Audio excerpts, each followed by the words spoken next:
Malheureusement pour D'Artagnan, parmi les spectateurs se trouvait un garde de son éminence, lequel, tout échauffé encore de la défaite de ses compagnons, arrivé la veille seulement, s'était promis de saisir la première occasion de la venger.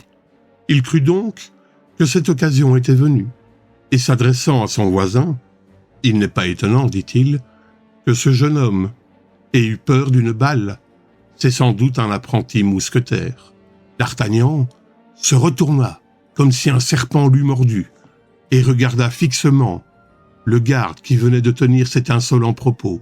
« Pardieu, reprit celui-ci en frisant insolemment sa moustache, regardez-moi tant que vous voudrez, mon petit monsieur. J'ai dit ce que j'ai dit, et comme ce que vous avez dit est trop clair, pour que vos paroles aient besoin d'explication, répondit D'Artagnan à voix basse, je vous prierai de me suivre. Et quand cela? Demanda le garde avec le même air railleur. Tout de suite, s'il vous plaît. Et vous savez qui je suis, sans doute. Moi, je l'ignore complètement, et je ne m'en inquiète guère. Et vous avez tort, car si vous saviez mon nom, peut-être seriez-vous moins pressé. Comment vous appelez-vous? Bernajoux, pour vous servir. Eh bien, monsieur Bernajoux, dit tranquillement D'Artagnan, je vais vous attendre, sur la porte. Allez, monsieur, je vous suis. Ne vous pressez pas trop, monsieur, qu'on ne s'aperçoive pas que nous sortons ensemble. Vous comprenez que pour ce que nous allons faire, trop de monde nous gênerait.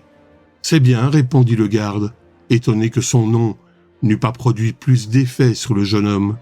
En effet, le nom de Bernajoux était connu de tout le monde, de D'Artagnan seul excepté, peut-être, car c'était un de ceux qui figuraient le plus souvent dans les rixes journalières que tous les édits du roi et du cardinal n'avaient pu réprimer.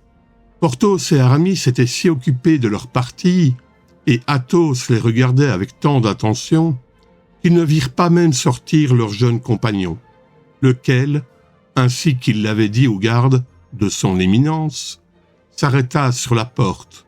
Un instant après, celui-ci descendit à son tour. Comme D'Artagnan n'avait pas de temps à perdre, vu l'audience du roi qui était fixée à midi, il jeta les yeux autour de lui, et voyant que la rue était déserte, « Ma foi, dit-il à son adversaire, il est bien heureux pour vous, quoique vous vous appeliez Bernajoux, de n'avoir affaire qu'à un apprenti mousquetaire. Cependant, soyez tranquille, je ferai de mon mieux. En garde. Mais, dit celui que D'Artagnan provoquait ainsi, il me semble que le lieu est assez mal choisi, et que nous serions mieux derrière l'abbaye de Saint-Germain, ou dans les prés au clair.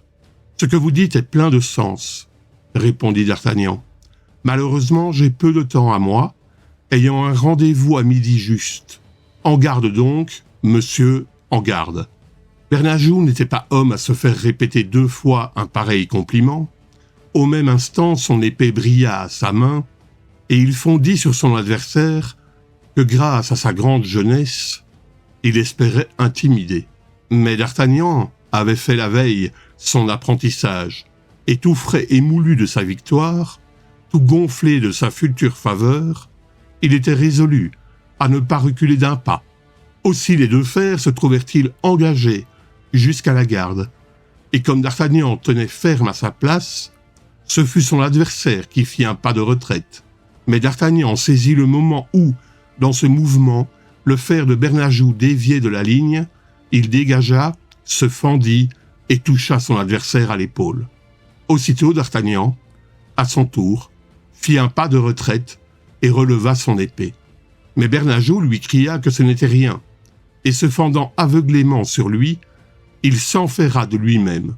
Cependant, comme il ne tombait pas, comme il ne se déclarait pas vaincu, mais que seulement il rompait du côté de l'hôtel de monsieur de la Trémouille, au service duquel il avait un parent, D'Artagnan, ignorant lui-même la gravité de la dernière blessure que son adversaire avait reçue, le pressait vivement, et sans doute allait l'achever d'un 3e coup.